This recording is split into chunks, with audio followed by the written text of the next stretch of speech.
का भोग लगाइए। वो राजा राम आइए, राजा राम आइए, मेरे भोजन का भोग लगाइए। राजा राम आइए, भोजन का भोग लगाइए।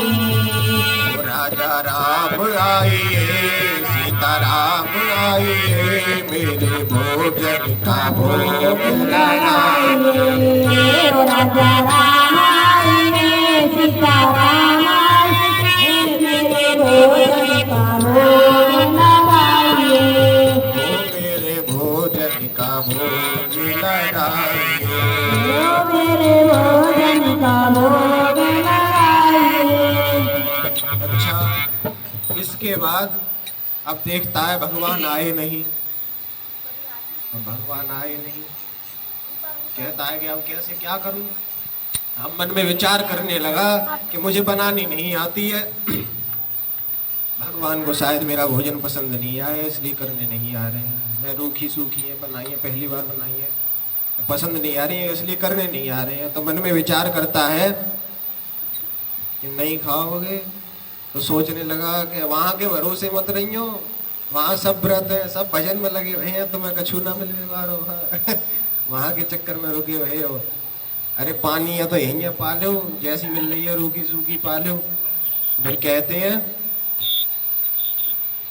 अरे आज मनी अरे घान आरती यहाँ यही मेहमानी।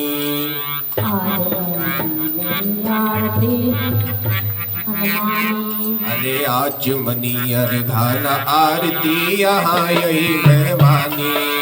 आज मनी अरे घान आरती यहाँ।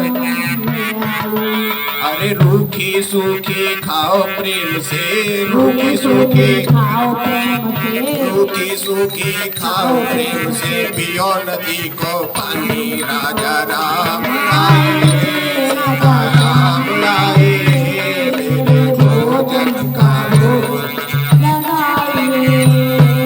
प्रभु राम आइए, राजा राम आइए, मेरे भोजन का और सोचने लगता है, मन में सोचने लगता है कि भगवान यदि भूल कर दोगे, नहीं लगाओगे भोग तो पछताओगे। कि भूल करोगे यदि तज दोगे भोजन रूखे सूखे। भूल करोगे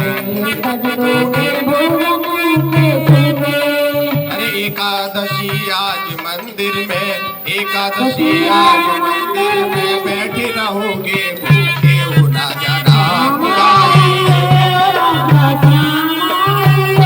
सीता राम आइए, भोजन का भोग लगाइए।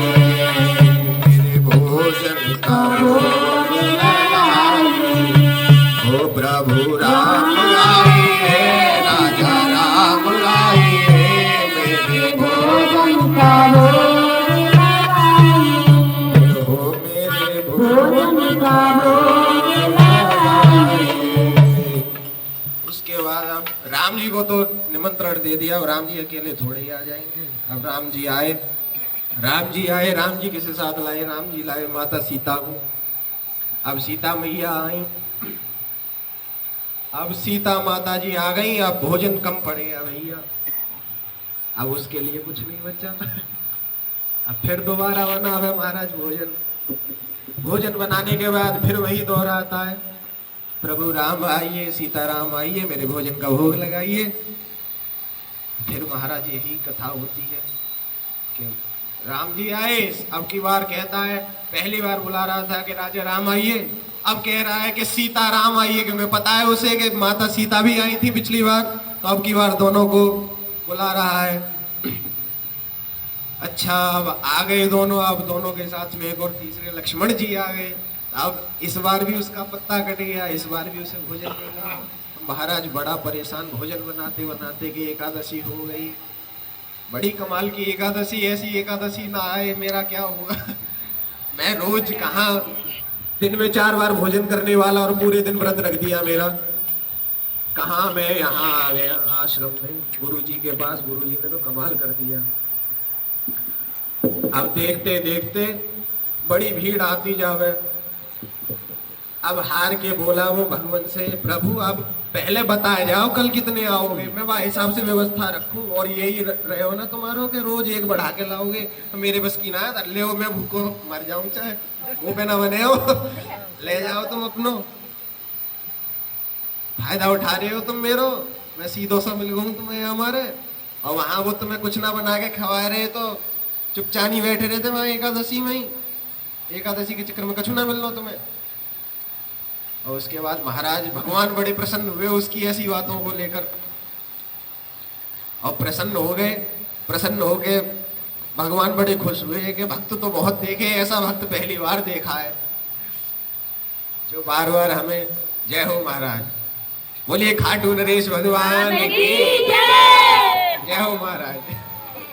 आ जावे भैया, ज्ञान की बात सुनने पे नींद आ जावे। अच्छा वैसे और किसी कामों में नींद ना आएगी, नींद पता किन चीजों में आती है? भजन में है। जब कहीं भगवान का भजन हो रहा हो तो बड़ी जल्दी नींद आती है। हवाल माला पकड़ा दो महाराज, किसी एक माता जी को पकड़ा दो हवाल। अब चार माताएं बैठी होंगी आपस में बात कर रही होई, अरे कल ये है वो वाको आदमी ऐसे ऐसे दारू पी के डोलो नानी पड़ो, बिल्कुल नींद ना आनी हो। जहाँ भजन एक माला पकड़ा दो माता जी की 108 मोती पूरे न होंगे, बातें पहले तो 3-4 झपकी लग जाए, एक माला पूरी ना हो, बातें पहले तो माता जी की है गो भजन है गो भजन। हाँ बिल्कुल सुनाएंगे, कथा सुनाने लगे हम भजन से।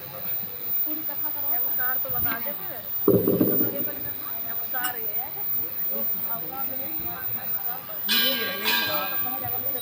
इच्छा पूरी कथा का कथा तो चलती है।